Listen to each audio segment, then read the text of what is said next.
And welcome everybody to the Strategic Sales Network's Pipeline Gen Productivity Boosts Roundtable. We've got Scott Leese. I'm going to talk a little bit more about Scott and let him intro himself momentarily. For those of you that don't know me, I'm Matt, Community Director at Strategic Sales Network, powered by Databook. We've got a great agenda today. This is all going to be really focused around conversation, like more so probably than any other roundtable. We want to get right into the Q&A. So I will keep this opening brief and just keep it moving. Really encourage everybody, no matter where you are, no matter what you look like at this hour of the day. We'd love cameras on, mics hot, get interactive, right? Scott's here to answer your questions, provide a lot of value to you guys. So the best way is to get on camera, ask right away, when the time is right. So you can start thinking of a question or topic. We got great questions. I have a slew of them. I can pick from them if we need to. But of course, everybody live in the room, this is your time, right? You can add it to the chat as well, just to kind of get a placeholder. Some examples that have already come in are around the ratio. We could maybe even start with that one. That's always an interesting one.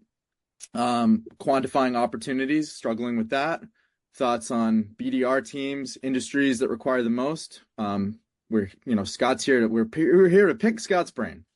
It'd be great for everybody to intro themselves in the chat with their name, company, and again, that conversation starter. Anything around pain points. And of course, anybody who hasn't joined already, join the Strategic Sales Network, where you got a slew of roundtables on the horizon. We got Richard Harris coming up. We've got Jamal Reamer, Leese Archer. These are going to be great topics. Elise's is live, and we're locking in the Jamal topic very soon. Elise's is going to be around meeting preparation with account intelligence. Now it's time for Scott to intro himself.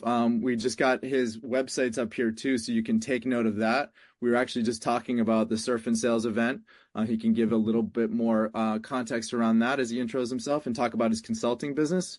And then we will just jump into the Q&A. So I'm going to hand it over to you, Scott. Thanks, Matt. Appreciate it. Thanks everybody for spending some time with us today. And hopefully I can be a little bit helpful and leave you in a better spot than you were when you showed up. So my name's Scott Leese. I've been building and scaling sales teams for the better part of 20 years now. My specific kind of niche, if you will, is taking companies from 0 to 100. I was always attracted to the very beginning, where it's just like two people in a room and how do we sell this? What is the thing? And then kind of building and scaling from there. And once you got to a couple hundred people, I'd start to lose interest and get fed up with red tape and all that kind of stuff. So just kept going back and building over and over. And along the way, started doing some coaching and consulting and training and things like that. And 4.5 years ago now, I went on my own and founded my consulting company. I work with early stage startups like Series A, Series B, from all around the world in every type of industry and sector you could think of, every type of sales motion you can think of. And I run a sales conference, another business of mine called the Surf and Sales Summit. It has a podcast called the Surf and Sales Podcast. You heard Matt mention Richard Harris, who's coming on this show soon. He's actually my co-founder in that business. And we have 20 people a couple times a year go down to Costa Rica, and we spend half day talking about business and sales and leadership. And the rest of the time we give people surf lessons and eat good food, have good drinks, and just kind of hang out and chill. It's the exact opposite of a mega sales conference like Dreamforce or SaaStr or something like that, which was never my scene. So appreciate Matt giving me a chance to talk to everybody today, and happy to help. Great. So maybe we could just kick off. Like, I want to make sure we talk about some of the preceded questions, just because we had folks already submit those. So maybe we can just ask you right off the bat, what do you consider a proper pipeline ratio? And like, to be honest, Scott, like, does it even matter in this day and age? Like, what are your thoughts just kicking things off? Yeah. Well, first of all, I would say that it does matter. And this is something that I sort of obsessed over. And let me try to articulate why. The general kind of rule of thumb is that you should have a 3-to-1 pipeline to quota ratio. A lot of people here have probably heard of that before, and they're familiar with that. There's a couple of problems that I have with that. At a 3-to-1 ratio, you can get a little bit lazy and complacent and you're relying on your sort of conversion rate to hold steady or improve in order to succeed. And if there's any market fluctuations or things like that, like what happened in the last 18 months, all of a sudden that 3-to-1 ratio is not really good enough. The other problem with the 3-to-1 ratio is most people count the 3 in that 3-to-1 ratio as anything that's in their pipeline. But they're forgetting about the fact that only pieces of each step are actually converting and moving forward. So you throw something into your pipeline once you like set a demo, for example, and now you've got this 3-to-1 ratio, but you're forgetting there's attrition off of those demos set. Some people won't actually show up. Some people will have a demo and then won't progress. Some people will get a contract out and then disappear. So I did this exercise with a client of mine the other day, and I asked him, what are the conversions from each of these different steps? And his 3-to-1 ratio went down to 1.75 to 1. And he was like, oh, crap, we don't have nearly enough. So when I say that I obsessed over this, here's the level of obsession I had. When I led sales teams, my target was 10 to 1. That was my target ratio, 10 to 1. Because I felt like even if we had no skill whatsoever, and even if the market zigged when we thought it was going to zag, we could trip and fall into hitting our number if we had a 10 to 1 ratio.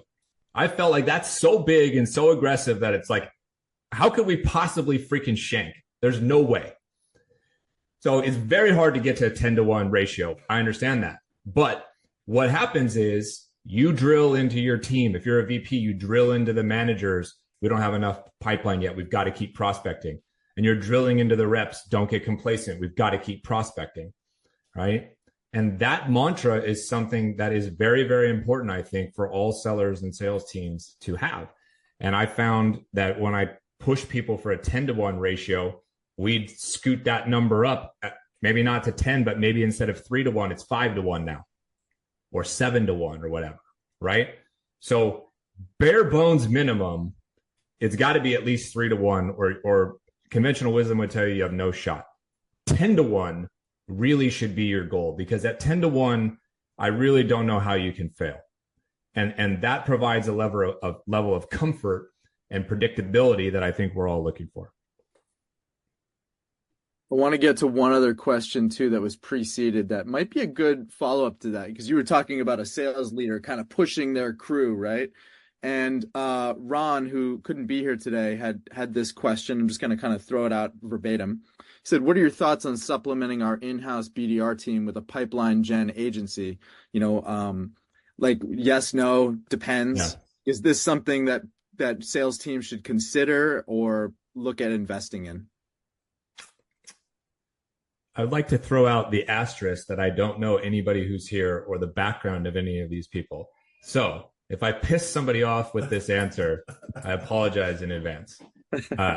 I could not be more against hiring an outside agency to do your pipeline work and your prospecting for you.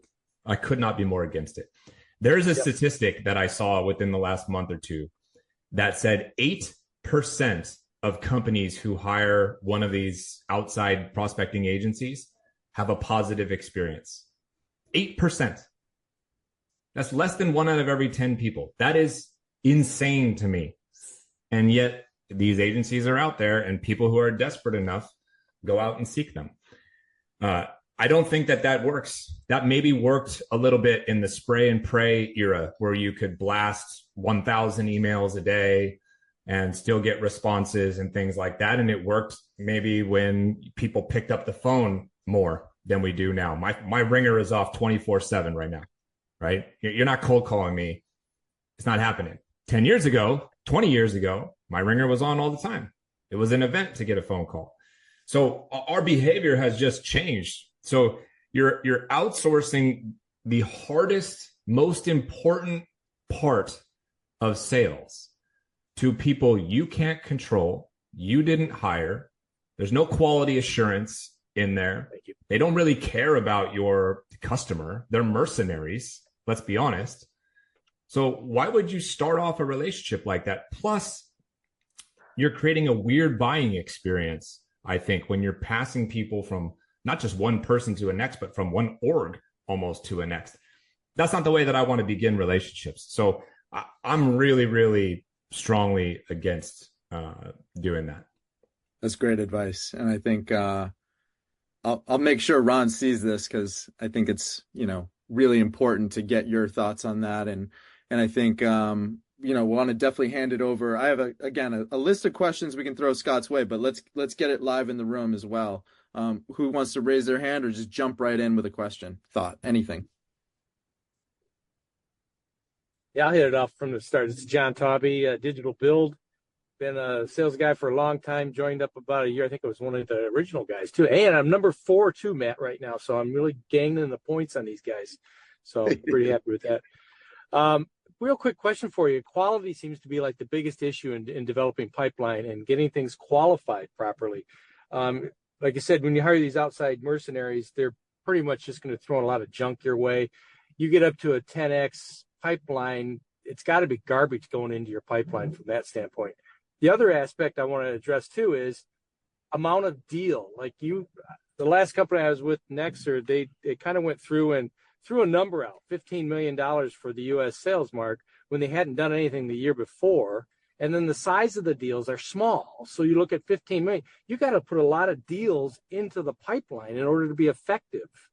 And that's a lot of work to generate. So quality seems to be the biggest issue in proper planning to me, and getting a pipeline that's correct.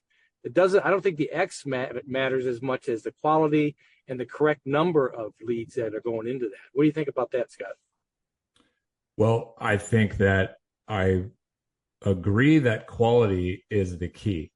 I think the difference, it's not even really a difference, but I just want to articulate it. When I'm talking about 10x, I'm talking about 10x to 1 ratio of quality pipeline, of qualified pipeline, not junk.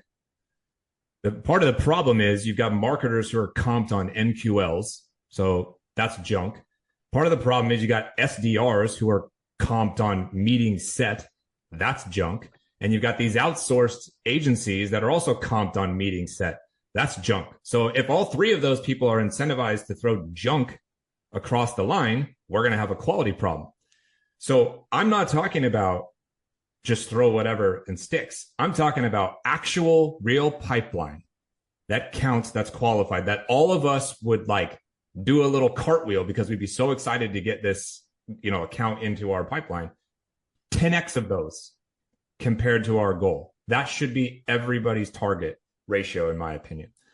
Now, the other point you were talking about, which is 15 million target and all these little baby-sized deals and all that, this is a catastrophic problem across most venture-backed organizations. I know it can exist in bootstrapped world and small businesses, I suppose, as well. But this is an epidemic in the venture-backed world because some founder will go talk to their board and come up with this $15 million number that is based on nothing more than growth goals necessary to provide those VCs the proper return that allows them to raise the next $75 billion fund, right? So Amen. I used to get these goals kind of put in front of me sometimes, especially early in my career. And the very beginning of my career, I thought, well, I'm a VP of sales. Like, I guess my job is to turn water into wine and just do whatever they say.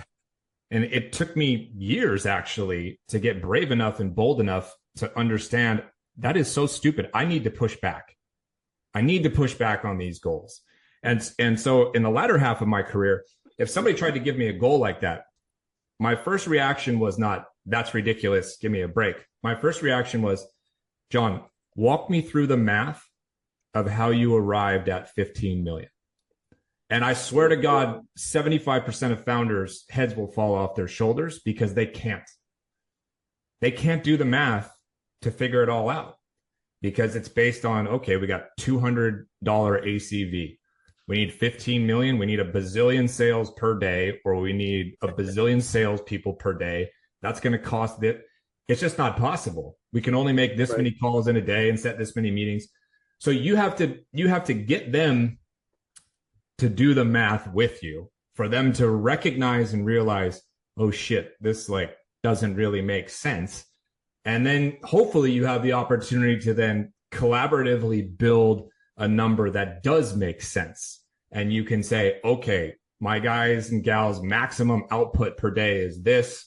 We're converting at this rate. This is our ACV. This is the number of people we have. That should get us to here. If we want to get to this other place, what are the levers that get us there? Well, more bodies is one, but that's kind of changed in this current capital market, not just to throw bodies at the problem. What's the next rate? Okay, we can increase the average contract value. Some of that maybe has to do with improving the product. Maybe it just means we go up market a little bit. We can improve our conversion rates for sure. We can improve our data. So we're going maybe after, more of the right people at the right time. This is the discussion that has to be had in order for you not to get stuck with this number that just literally makes no sense and is unattainable. What's a great way of attacking that back at the sales managers, or the VPs of sales or the CEO? And they do have that commitment they have to hit. Again, the best response that I've ever encountered is just to say, John, walk me through the math of how you arrived at this target or this quota. So if I'm your sales manager and you're the rep, and I give you this $5 million target this quarter, you should say to me, Scott, walk me through the math of how I get there. And the sales math is like, how many calls, how many emails, how many LinkedIn touches, how many events, all of these things that would count as like a prospecting kind of touch. And then how many people do I connect with, and how many positive conversations do I have from those connections, and how many demos set do I get off those conversations, and how many demos held off the ones I set, and the conversion of those into close one, the average. Your sales manager has to be able to do that math with you, or they don't know what they're doing. And they've signed up for something that is indefensible. And you can have that same conversation with a VP or a founder, right? And I'm seeing somebody's note in here that just says, that's what I hired you to figure out. I give you a number, you make it happen. I mean, the answer is you never should have gone to work for that person. The answer is, now that you've got this information, as part of your interview process, wherever you go next, you have to have this conversation. So in the interview, I think I've met John Ferguson before, at least know of him. It's been a few years. I just see your face now for the first time. So I'll pick on John because I know him a little bit. I have to say to him, hey, John, walk me through the process of how you all set goals over there. How do you come up with your sales targets? What is that like? Right. And if he says to me, hey, I give you a number, you figure it out, then I'm on the first train out of town. I'm running the other direction, right? Because I don't want to work for somebody like that. That's an insurmountable obstacle. Okay. So if I'm in a job and my boss is telling me that, I'm pushing back, to be honest with you. There's too many other open roles out there, and we're all too talented to deal with people's bullshit anymore. We have more power than we think as employees. So if John says that to me, that's why I hired you to figure out, I give you the number, you make it happen. Then I say, yeah, I hear that. I understand that. But sit with me for a second. Let's walk through this math. How many calls a day do you think that I can do? And let's agree on that number. I won't even fight him on it. He's going to be like 100. Fine. Let's just say it's 100. How many of those people are going to pick up the phone? And how many conversations do you think that I should be able to have? And I do the whole math till I end up with, 4 closed deals per month at $50K. I did $200K. That's $600K for the quarter. John, you want me to do $1 million this quarter? You and I just walked through the math and we only ended up at 600. So something's got to give here. And you just have to have that, that dialogue. You might not win that conversation because you might be dealing with a tyrannical, leader or whatever, but you're in the right. And if you have that conversation, you have now exposed them for not sort of scientifically coming up with a number that's attainable. And you have the choice of whether you want to stay and work for somebody like that and stay in an organization like that. And I'm telling you, you as an employee have more transferable skills than your employer wants you to believe. And you connect with the right people, we can find you other jobs that pay you just as much, if not more, working for somebody who understands how to set reasonable targets that can be hit by everybody. Yeah, that's the reason why I left my last role, is because the global manager, and I was a sales director manager for the U.S., gave me that $15 million. And when I asked for budgets to see what was going for, how this was expected to be attained, what do we have for a sales thing? And they did all this in a void somewhere in BFE, Brazil or something like that. Couldn't get any answers back. So I was fighting a bad situation there. So yeah, totally agree with you. Appreciate that answer. Yeah, no worries. Good on you for ejecting from that situation. Matt, you want to tee up this question you put in the chat for me? Yeah, you had mentioned earlier how the quality of pipe is not just owned right by the sales team. It's cross collaborative. It's across the board. Certainly, when you join a company, it might be one way, and as you were talking about earlier, desperate times call for desperate measures and perhaps changes in goals. How can a rep on this call also consider raising their hand or respectfully adding in their thoughts about other things influencing bad pipe?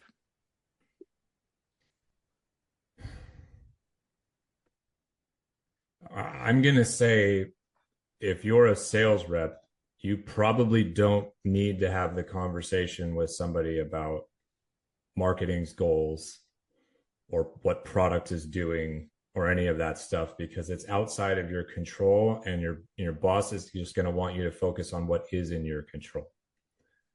If you're in a leadership role, sales leadership or founder or marketing or whatever, the solution for this to me is so simple. It's everybody shares the same revenue number, and who cares how we get there?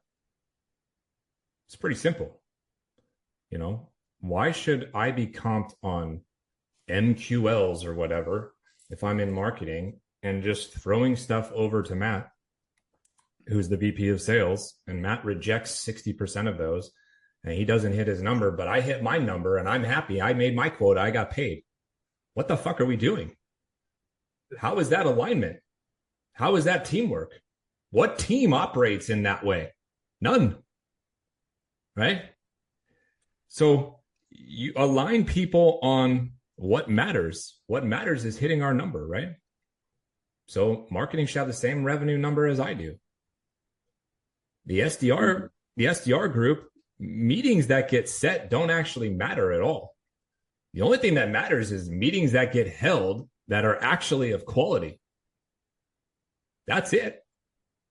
SDRs control that.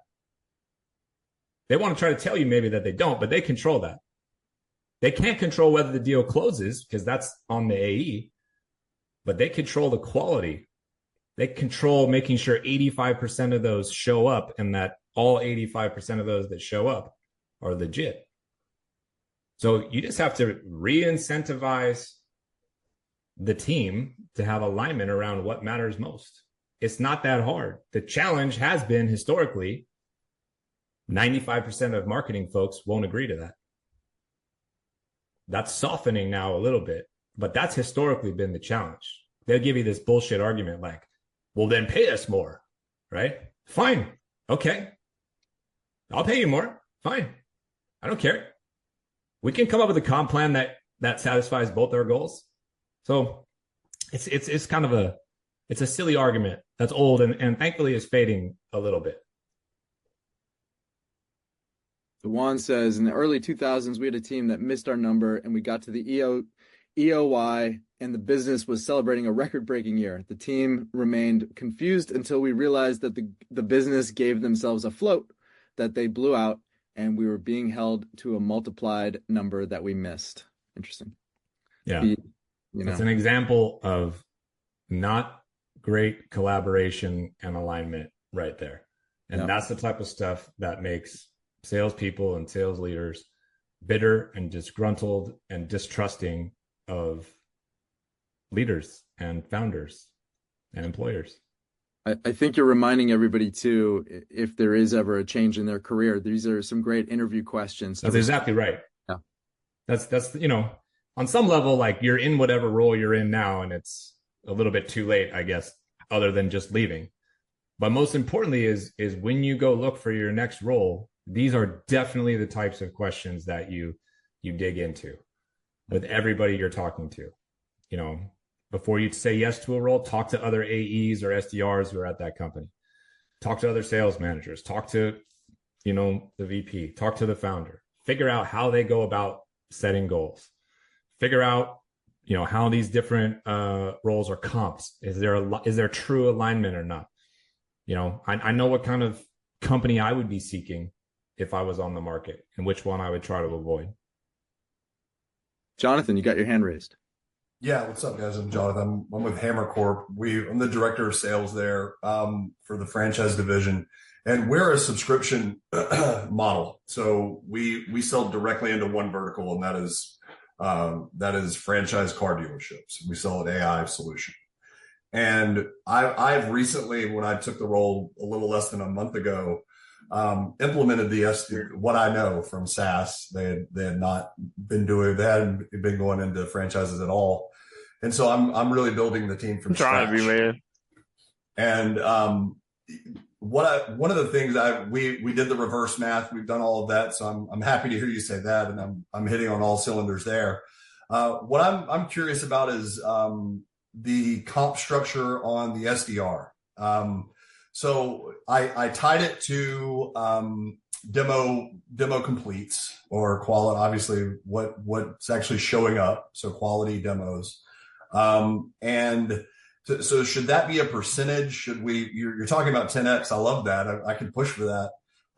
So what would incentivize them as far as that comp? And also real quick, how many SDRs to AE ratio? Is there like a set number that you typically? I've worked with all over the grid and with startups. So is there an easy answer to that? No. There's no easy answer. Can you repeat the first question for me one more time? Yeah. So incentivizing SDRs. A percentage of the total sale, a small flat fee for someone who shows up. So here's my thoughts on it. You've got to try to create as strong an incentive as possible and get your people paid as much as humanly possible. What that usually means is you constantly arguing to get your people paid more money and the powers that be telling you no. And it's just a back and forth all the time. But you should never stop that conversation, right? Maybe there's different tiers you can create, SDR1, SDR2, SDR3, and that's like a bridge, whatever. Maybe if they prove or you hit a certain revenue milestone, then everybody gets, a salary raise or an OTE increase or whatever. But, competitive kind of SDR roles, I don't know what your deal size is. So that is a variable, but like most competitive SDR roles are at least $100,000 right now. So if you got an SDR role and it's topping out at 60, 70 grand, you're underpaying. And if you underpay, that's OTE, right? OTE, yeah. OTE, yeah. Okay. Yeah. If your OTE is, 60, 75, even 80K, you're underpaying. The OTE has got to be around 100 if you want, the highest kind of quality and pay kind of at the top of the market to motivate people. Mm-hmm. I think it's somewhat cool that you're comping people on revenue that actually closes from the SDRs. The problem is like they don't really control the act of closing. So to me, that's always been a pain point. How are you going to comp me on something I have no control over whatsoever? Right. So for me, if I was doing it, I would comp people on the demos that show up and get held that were actually qualified and legit. And that's it, because that's what they control to me.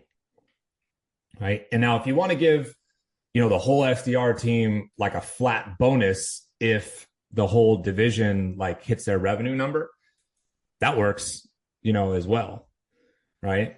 But I don't think I would tie too much of their comp into the revenue because I don't feel like they have ultimate control over it. The ratio that you're talking about, this is dependent on like a bazillion factors, from size of the deal to total addressable market. I mean, you're selling to car franchises in North America. There's a finite number of those. I don't know what that number is. You probably do, right? But, if I have 20 million different prospects to call, I can have a lot of SDRs. If I have 500 total prospects, I don't need 5 SDRs for every AE, right? Right. Keep in mind that right now, because of automation and AI and difficult to acquire capital, everybody is trying to do more with less people, right? So I think you have a difficult time with an argument of any more than 2-to-1 SDR to AE ratio right now.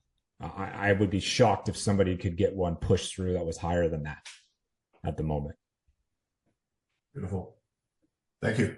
I know that's not like hyper specific, but we don't have time for me to learn everything about your lines up. Right yeah, for sure. Thank you. Sure.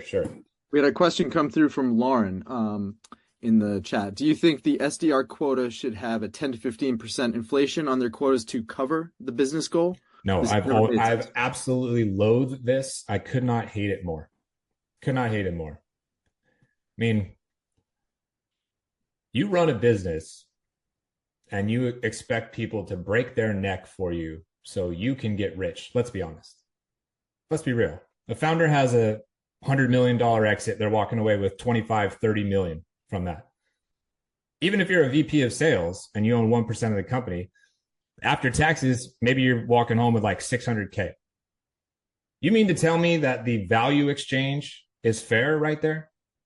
That the founder deserves 30 million and the VP of sales deserves 600K? And in getting to that exit, you lied to me the whole time? Or you made me lie to my people? You made us come up with like an inflated goal? That's distrust. That's not transparency. That's not honesty. But you're requiring all those things of me and wanting me to preach those things to my sales reps, that they should work just as hard. They should care about this job just as much as you do. Get the fuck out of here. They're making 100K. You're going to make 30 million. They should care as much as you when you're lying to them and giving them a bullshit goal that isn't even accurate. No, the numbers should be what the number is. I always insisted that my number was the same as everybody else on my team. Never. And I would never agree to a bloated number that was beneath the business goal. Never. I think it's infuriating, to be honest with you. I think it's a dirty little trick that sales managers and founders deploy. Thanks. So do I. Yeah. Welcome. Who's got the next question? Anybody want to raise their hand, or I can go to my list? Come one, come all. Actually, I have a question.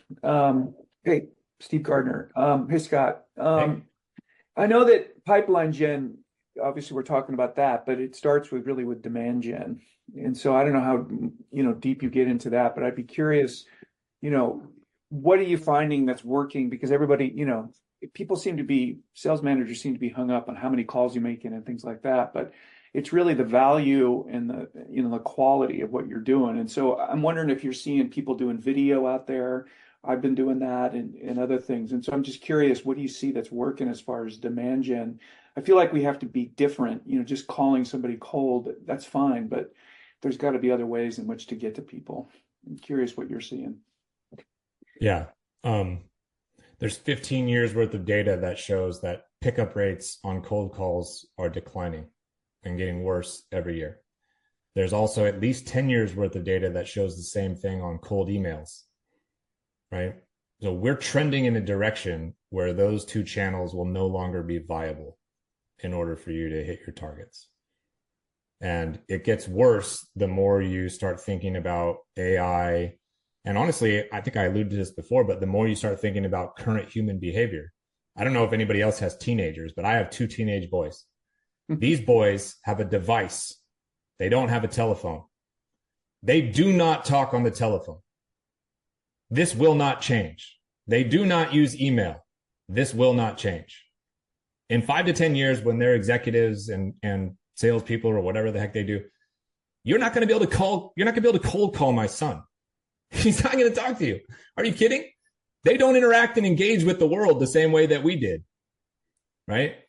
So you have to find different ways to get attention. And demand gen is one of those ways, right? What is working for people is two things. And what you see are salespeople and sales leaders and even founders of businesses now going all in on being a creator, on networking and creating content, on writing content, newsletters, LinkedIn posts, videos on TikTok and Instagram, on YouTube, creating podcasts that people listen to that bring people in, creating events, hosting micro dinners. You know, I co-hosted with a company a dinner on Tuesday night. There was 20 people there, right? They're all founders and VPs that are in this company's sort of ICP. I know people who send out snail mail now and little gift packages and stuff like that, because it's come so full circle that those are rare occurrences to get these types of things. So then you think about, to me, what I think about is the future is the only way you're going to be able to get into accounts is by knowing somebody. You want to sell Matt, but you don't know Matt, you're not going to be able to get a hold of him. So what you do is, Steve, you know me, you and I are pals, and you're like, hey, you know this guy Matt over there, don't you? I'm like, yeah, I do. And Steve goes, well, I tell you what, I'm really trying to get a hold of him. I don't know if he has this problem, but we solved that problem. Happy to give you 10, 20% of the deal if it closes, if you can broker an intro. So I'm like, shit, all right. Steve's deals are 100K. 10% is 10K. I can make 10K just for making an intro. Let me talk to Matt. So I go to Matt, and Matt knows me. We've been pals. We played soccer together in college or whatever, right? And I'm like, Matt, I got this friend, Steve. He wants to talk to you. I don't know if you have this problem. He solves this problem. Are you open to taking a meeting? And Matt trusts me, and he knows me, and he's like, I don't think Scott's going to set me up with somebody who's a clown or waste my time. And Matt's like, well, I do have this problem, actually. All right, I'll take the meeting. So now I broker the meeting between the two of them, and let's say the deal closes. Everybody's happy. Steve has made a sale. Matt has got his problem solved. I have helped two buddies, plus I just made a good chunk of change for doing almost nothing. What I'm talking about is a go-to-network motion, not a go-to-market motion, a go-to-network motion. I'm not talking about inbound. I'm not talking about outbound. What I'm talking about is nearbound. This is partnerships and channels sort of like recreated and reinvented under this new moniker. And that's what's working for people. Those two things, this go-to-network, nearbound kind of motion, plus reps and managers and founders going all in on creating content. And all those things create interest and curiosity. And that curiosity and interest becomes a lead at some point in time.